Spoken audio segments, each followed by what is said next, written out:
কনক, ধন্যবাদ। নিশ্চয়ই পরবর্তীতে আবার আপনার সাথে যুক্ত হয়ে সেখানকার তথ্য আমরা দর্শকদের জানানোর চেষ্টা করব। কিশোরগঞ্জের ঐতিহাসিক শোলাকিয়ার ঈদগাহ ময়দানে ঈদের জামাত হয়েছে। এই ময়দানে সকাল 10টায় এবার 198তম ঈদ উল ফিতরের জামাত হয়।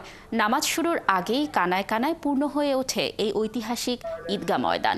জামাতে ইমামতি করেন কিশোরগঞ্জ শহরের বড় বাজার মসজিদের খতিব মুফতি আবুল খায়ের মোহাম্মদ সাইফুল্লাহ। প্রতি বছরের মতো এবারও ঈদের দু একদিন আগেই চলে আসেন অনেক মুসল্লি। রিজার্ভ বাস সহ বিভিন্ন যানবাহনে আসতে থাকেন লাখো মুসল্লি। ঈদগাহ মাঠের নিরাপত্তায় পুলিশ, বিজিবি, র্যাব সহ বিভিন্ন আইন শৃঙ্খলা রক্ষাকারী বাহিনীর বিপুল সংখ্যক সদস্য কাজ করেন।